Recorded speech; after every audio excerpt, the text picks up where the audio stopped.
What is good, y'all? Welcome back to the April. Welcome back to a brand new video. We are here. We are back with a brand new video for you guys. And listen, man, we're going to be doing a video where we talk about the whole draft guide and the best draft fits for the Miami Heat with their 2 picks. We only talked about the 15th overall pick in the last draft video that we did, where we kind of gave about 5 options of my liking that I would have, liked the Heat to select. But we're going to be talking about an overview of what the Miami Heat should be looking for when it comes to the 2024 NBA draft. Now, obviously, in the ideal scenario, if this pick was packaged up and traded for Donovan Mitchell, I would be over the moon. But I have to kind of do my due diligence, cover all the bases. If this pick is traded, then it's fine. We still made a video just in case it wasn't. Yeah, we're gonna be talking about the draft in general. We're gonna be talking about kind of what a Miami Heat fan should be looking for in this draft. Because obviously drafting, talent, scouting, acquisition, that's been one of the biggest strengths of the Heat's front office and department over the past few years. They've been hitting on a lot of draft picks. They've been drafting really well lately. They've been, the only miss that I can really think of in the past few years is the Precious over Tyrese Maxey. That was a pick that'll haunt me even now.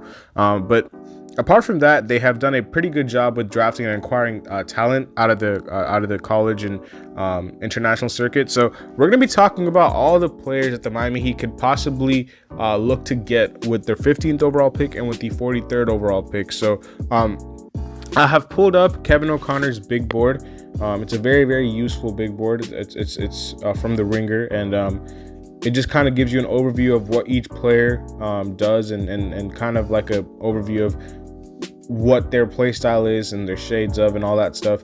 I'm familiar with probably all 70 players on this list, but for you guys, some of y'all probably don't watch college basketball as much, so this is really helpful if you guys want to go pop in anytime you guys can. Shout out to the Ringer for this. But we're gonna go down to the players that I think could be in our area. Now, all these top guys, it would be a dream if we were able to get them. I think starting off from 1 all the way down to about 8, I just don't think there's any chance that we get them at 15. Jared McCain at 9 is somebody who is a possibility at 15. I do not think he's going to go top 10, but he could go late lottery. I think he could go as early as late lottery, but I think he could fall, down to about 20-ish. And what you need to know about Jared McCain, for because we're going to be covering everybody in our area who I think could be available at 15. Jared McCain is a shooter. He is an absolute beast from the 3-point line. He can shoot the lights out the ball, and I believe frankly that he's the best shooter in this draft class. He's a very good shooter. You can see his shades of his Seth Curry, and I also think he competes on the defensive end for his size. He's not the biggest player. He's a 6'3" point guard, but if you want a guard who's going to be shooting the ball really, really well, then this is your guy. Now, I'm not really sure the fit in Miami about Jared McCain because assuming that they keep Tyler Hero, which I think Pat Riley wants to do, I don't really like the fit with Jared McCain and Tyler Hero. But maybe he could come off the bench. But yeah, Rozier, Tyler Hero, Jared McCain. I just don't think there's enough,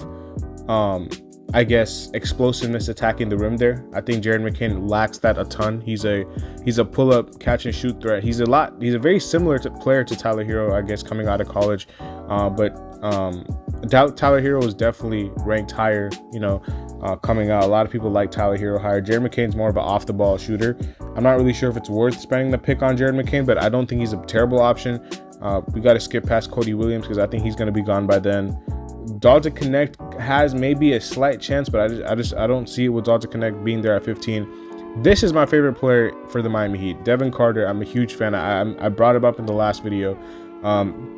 Hustle, got that dog, crafty finisher, positional versatility. I mean, tell me this does not scream Miami Heat culture, because it does to me. He is an absolute lockdown defender, like it says right here. He's averaged 9 rebounds per game in college. He's 6'3", but he plays a lot bigger than 6'3". And during the combine, he actually tied Reed Shepherd with the vertical and also led every single prospect in the 3/4 court sprint, or I believe it was a lane agility drill. So he had a terrific combine, and nothing surprised me about that. I mean, I already knew how good he was, but I'm a little scared he's going to be taken before 15 now, because a lot of people are going to be seeing that this kid can really help a team contend right now. That's how good he is. He's a little older, He's about like Jaime's age when he entered the draft, maybe a little younger than Jaime, but he is a winner. You're gonna get a winning player with Devin Carter. Saloon is another guy that I've seen a lot of Heat fans want. I would push back on Saloon.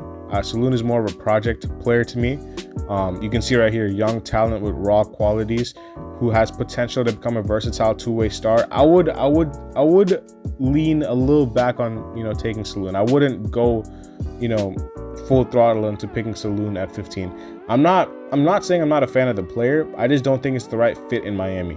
He is an option for sure. He can shoot the ball and he can play defense. He's like a 3-and-D prototype. It says Chandler Parsons right here. But yeah, he's a really good defender, and he's experiencing the best season of his career shooting the ball. But yeah, man, he's just very raw as a prospect. He's not good off the dribble. And this is kind of like his first year where he really started shooting the ball. But like Saloon was a guy who was like at 26, 27 before this year started, and he jumped up all the way up to like lottery pick, you know, projections. So Saloon is a guy that I wouldn't mind, but at the same time, it's like I don't think it's the best option. You know what I'm saying? Like I wouldn't be like too upset at it, but again, I don't think it's the best option at all. I think Jacoby Walter will be gone by 15, but if he's there, then he's the best player available. He's better than anybody else I named by far. I don't really think it's much of a discussion to me. Jacoby Walter is the best off the ball, or I guess movement shooter in this draft. He can shoot off the dribble, not off the ball. And he is a very good shot creator, man. Very good. He reminds me a lot of Keontae George, who they came out from the same school, and Keontae turned out to be a really good player in his rookie year for Utah. I really like Jacoby Walter. It says Chris Middleton right here. Yeah, movement shooter, pull-up threat, on-ball defense. I think he's a dog, man. I think he's a really, really good player. He's not like an elite finisher, but he has that craftiness. He can get to his spots. He's a really good defender for his size. I'm a huge fan of him. I just don't think he's going to fall to 15. I think the 15 is too low for him. I think he's a lock for a lottery, in my opinion. Isaiah Collier. I know a lot of people talk about Isaiah Collier. He's definitely somebody I could see the Heat taking. Isaiah Collier is he's a tank, as it says right here. Tyreke Evans, Emmanuel Mudiay as the shades. Makes sense to me. I mean, Isaiah Collier is not the best shooter. He is a very crafty finisher. He can definitely control the game, like it says right here, and he's a good playmaker. He does average a fair few turnovers to me. Like it says right here, he needs to cut down on reckless mistakes and stuff like that. But again, he's not the best shooter at all. Like shooting is one thing he just really lacks, Isaiah Collier. But I like his defense. I like his defense when he's engaged. Like it says right here, like when he's committed mentally, he has active hands that can strip opponents. But that's kind of like a negative to me. Like, do you have to be committed mentally to play defense? I'm not sure if the Heat would like that. They want a guy who's always committed to play defense. And yeah, like sometimes his motor is a little questionable. So I'm not really sure if that's the best culture fit right there. But as far as a prospect is concerned, he has the tools and everything he needs to do to be like a good defender in this league. And he's a very good finisher. He can get to the rim really quickly. Like he has a very long stride, like it says right here. Like, so he can have the ability to get past defenders very easily. But again, it's the jump shot, it's the motor. Those are the two like question marks with him. Isaiah Collier was supposed to be a top 10 pick, like a lock. Like I don't think like people understand, like before this season, or not even top 10, top 5. Like Isaiah Collier was like a top 5 prospect. He fell to like, you know, this projection right here because of the things that I said, the shooting and like the motor concerns. But yeah, maybe we'll see if that changes. Nikola Durrisic, I mean, this is a little high for him in my opinion, but I really like his game, man. I think he has the it factor. Now, obviously, Nikola Durrisic is from the same program that Nikola Jovic went to, Mega Basket in Serbia. A lot of good players came from there. Jokic came from there. Topic, who's in this draft as well, he was on Mega Basket a year ago. Sage, Chandler Parsons, and Sam Dekker. I like this comp.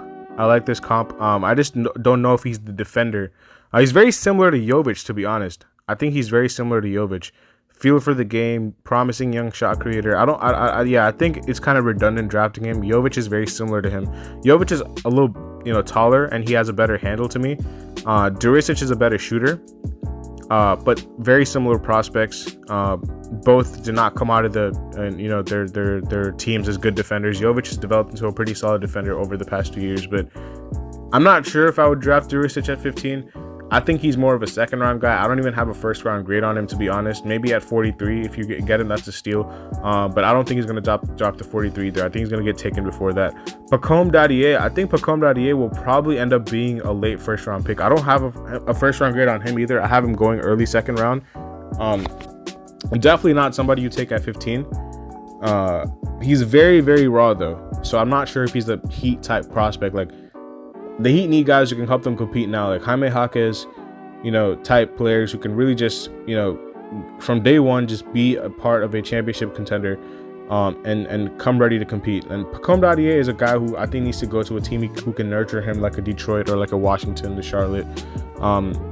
Definitely more of a project to me. I'm not sure if that's the best pick for the Heat.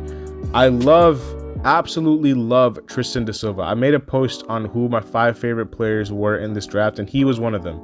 He is an absolute stud. The advanced analytics love Tristan DSilva.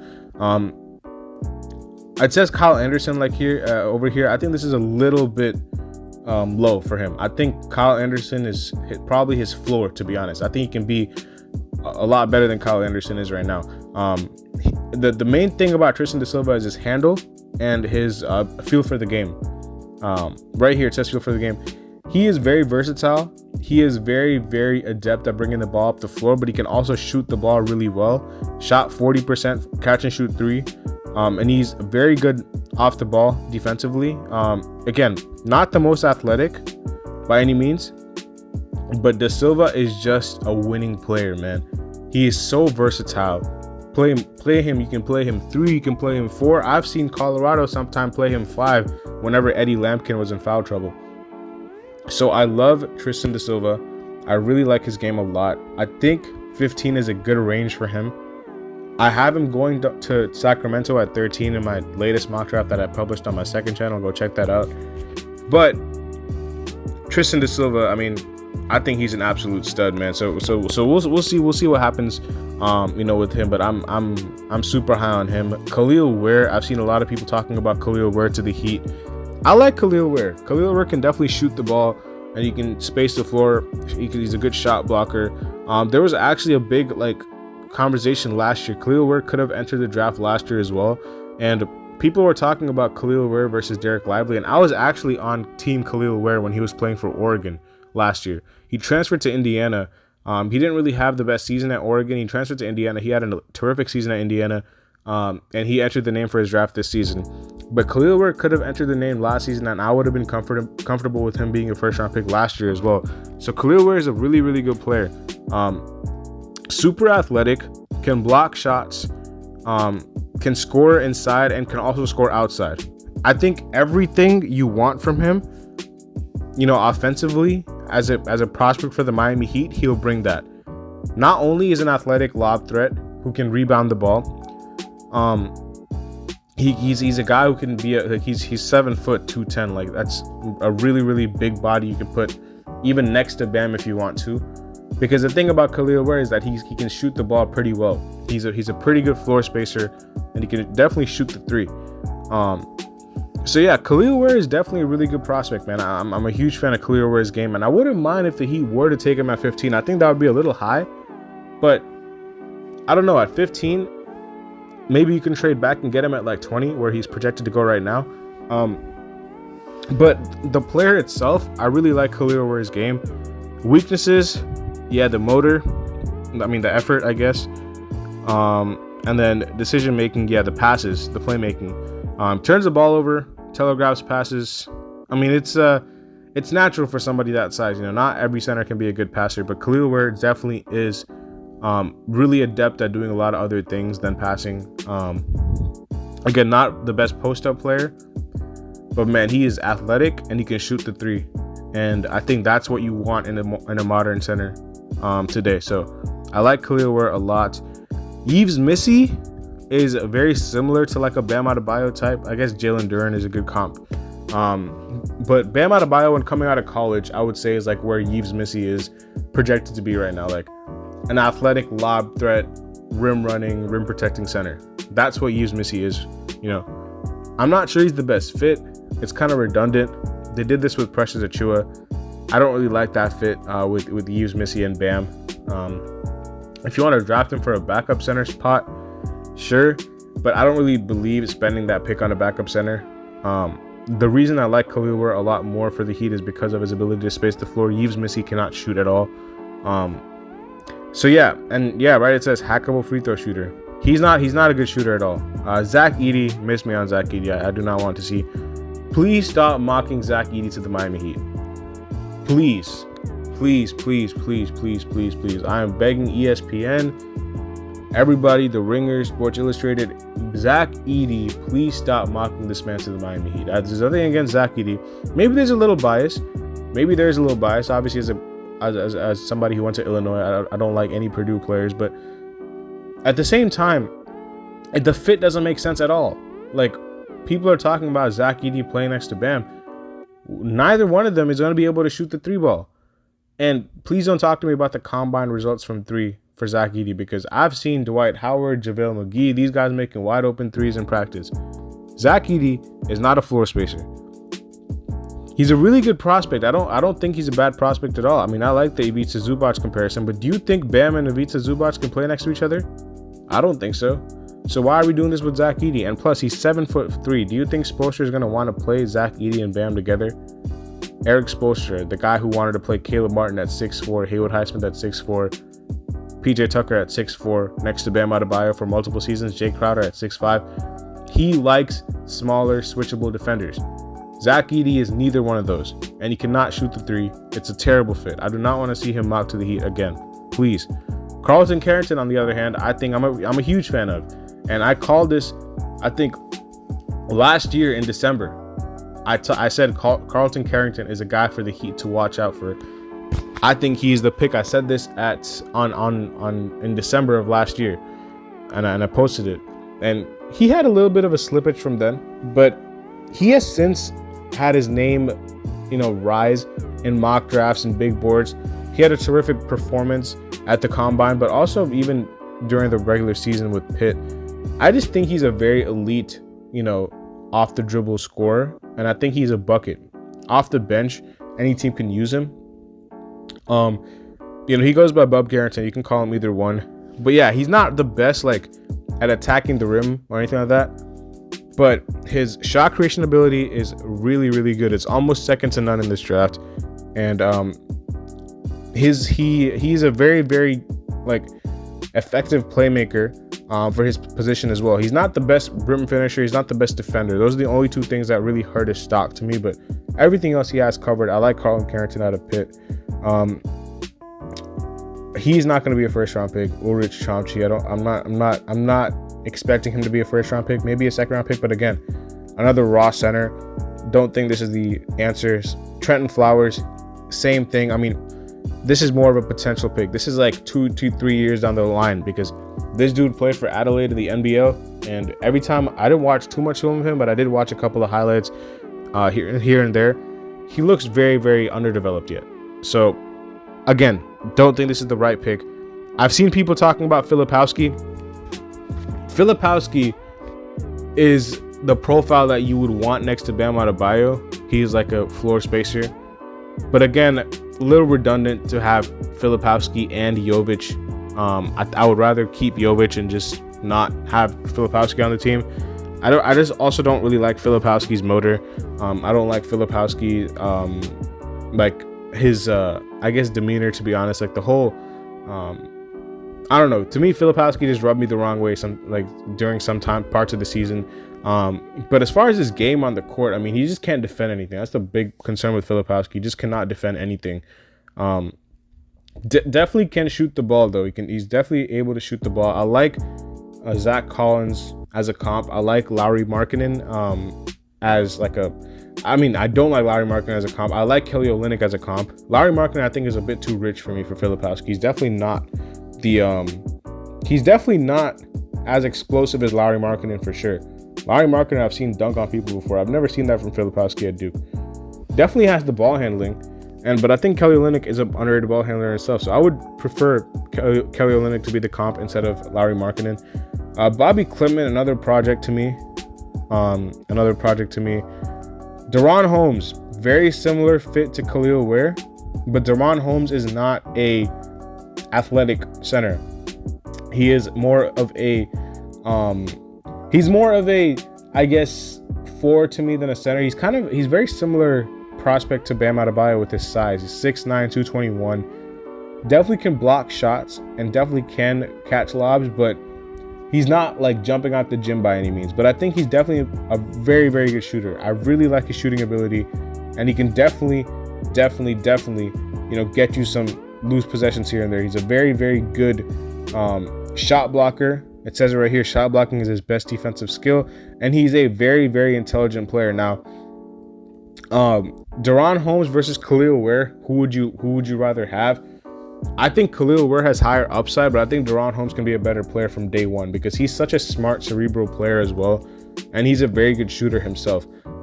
He doesn't have the athleticism of Collier Ware, but he makes up for that with his defense. He's a very good defender. I think he's a better defender than Collier Ware, and he's also a very, very, very, good hustle player. Tyler Smith, another guy who, he didn't have the best combine to me. I thought Tyler Smith could have had a better combine, but he's a very versatile player. He's very mobile for his size. He's a very, very, very mobile player for his size. He's 6'10". It says 6'11" right here. Maybe 6'11", and he can move kind of like a wing. He reminds me a lot of PJ Washington if he was left-handed. It says Charlie Villanueva, but he's a very good shooter. He has a nice, shot from three. Defensive upside, I'm not too sure about that for Tyler Smith.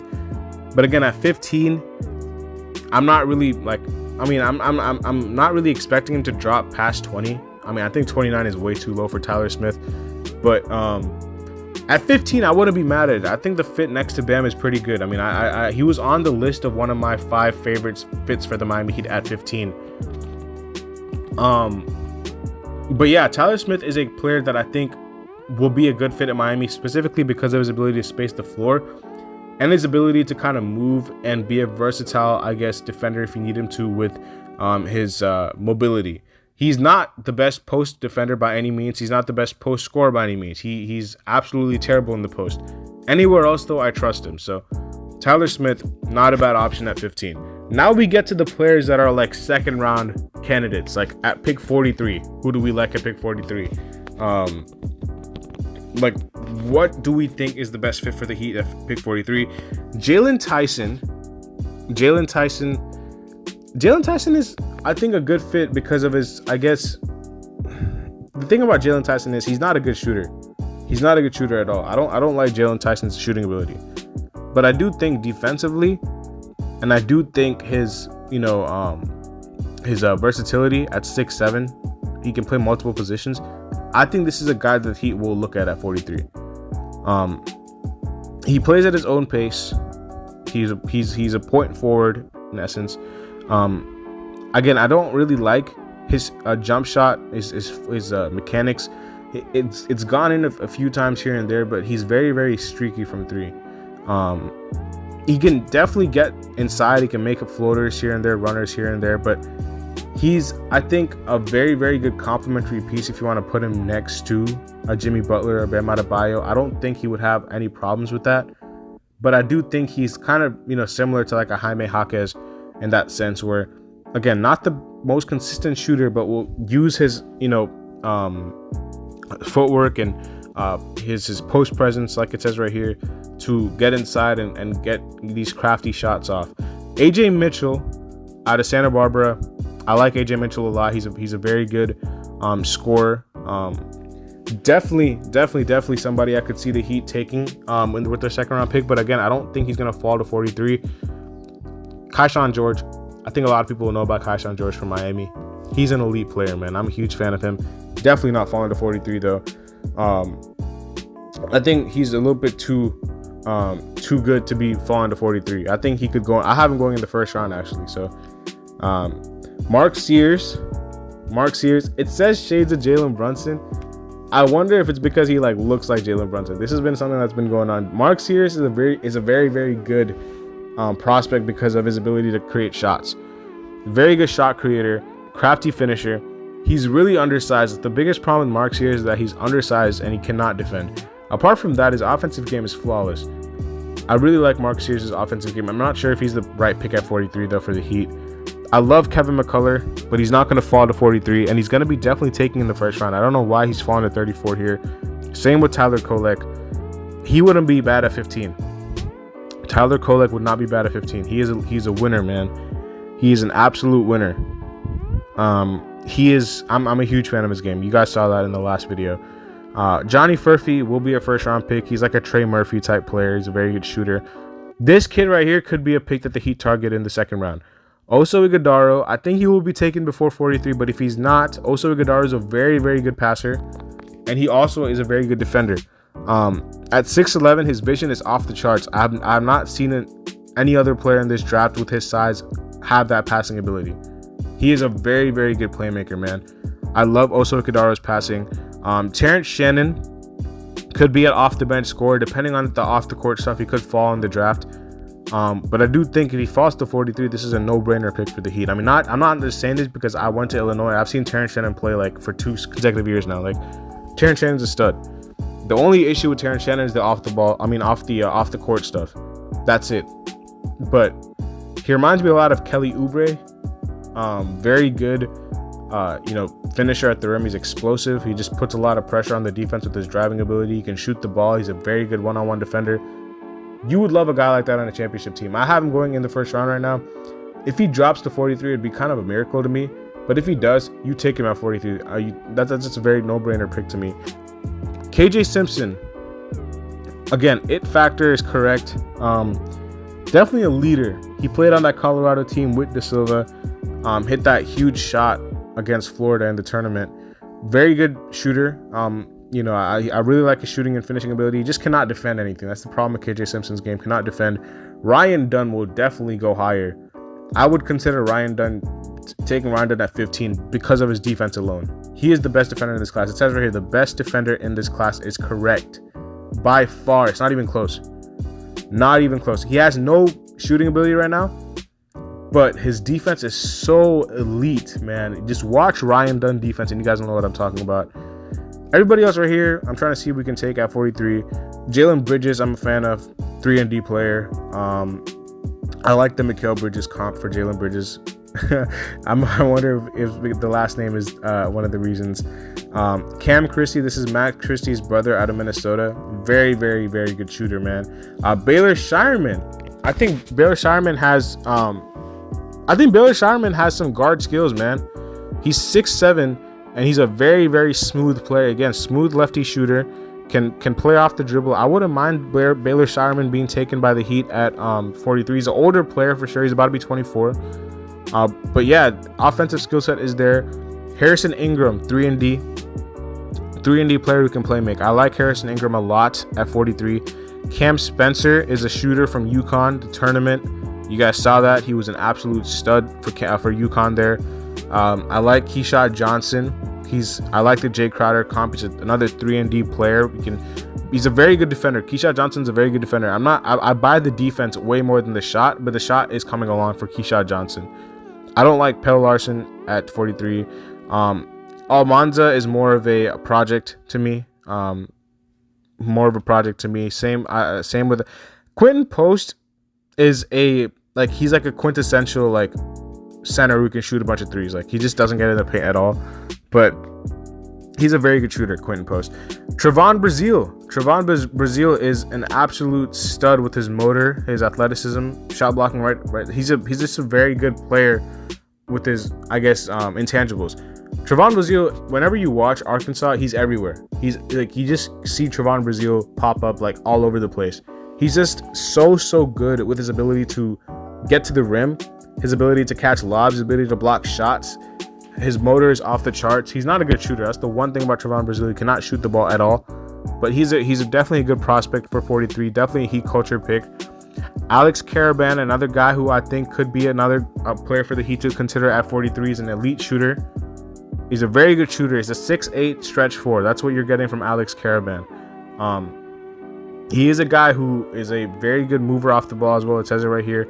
But Alex Caravan, I believe, was number 1 in shooting in the shooting drill in the combine by far. I think he was 21 out of 25. He was lighting it up. I like Alex Caravan a lot. Let me see. I like Zion Pullen. Tristan Newton. He is a veteran from UConn. He was the leader of that team. Again, winning intangibles. I like that pick at 43 if the Heat considered Tristan Newton. Dylan Jones, same thing. Dylan Jones reminds me of like David Roddy. He's like a bully ball point guard. But he's more of a, I guess, 2-3 to me. Definitely a tank. Definitely a guy who, can rebound the ball really well and can shoot the ball, can bring the ball up the floor. Justin Edwards, I'll pass on Justin Edwards for now. I think Justin Edwards should go back to school. I don't think he should get drafted this year. Jamal Shed in the second round, man. Don't sleep on Jamal Shed. Veteran guard, played with Houston. He's an elite defender. I'm pretty sure he was a defensive player of the year in his conference. He was an absolute stud. At the point guard position, he locks up. I like the TJ McConnell comp a lot with Jamal Shed. PJ Hall, definitely a guy who can, he can be one of the glue guys. It says right here. I like his ability to shoot the ball, and I also like his ability to finish in the paint. He's not athletic, and he cannot defend. That's the one thing about PJ Hall. He cannot defend anything. He's not athletic at all. Adem Bona, more of a project to me. AJ Johnson. This is Jalen Green's brother. Nick Young is a good comp for him. DJ Wagner, I think, should go back to school. Coleman Hawkins, immature Al Horford is funny. As a guy who's watched Coleman Hawkins a lot from Illinois, I can see this a lot. Coleman Hawkins has a lot of game. Coleman Hawkins does make some brain dead plays at times, though. But yeah, we're getting past the stage where you pick players in the second round here. Baba Miller, Reese Beekman, Judah Mintz, Bronny James. At 43, if he's still there, I would just take him simply for the fact that you could probably lure LeBron James. Apart from that, I'm not like a fan of his game by any means, to be honest. I mean, I think he understands his role pretty well, so maybe I am a fan of his game. But as far as like a player who I believe is, going to be a stud in this league, I don't really see it with Bronny James. I think he's going to be a good role player if he makes it, which I think he will. I mean, people are going to say he's not going to get drafted. He will get drafted at some point, like second round. He's just, you will get drafted when you're LeBron James' son, because you have an opportunity to fill up seats. Financially, it's better for your team. LeBron James will, maybe want to come play for you. I like Bronny James at the 43rd pick. But yeah, that is kind of like a whole draft guide for every Heat fan who's watching this video. Let me know what your favorite prospect is, man. What do y'all want us to do in the draft? Again, shout out to The Ringer for this. And yeah, we're going to wrap it up here. I'll see you later as always. Peace.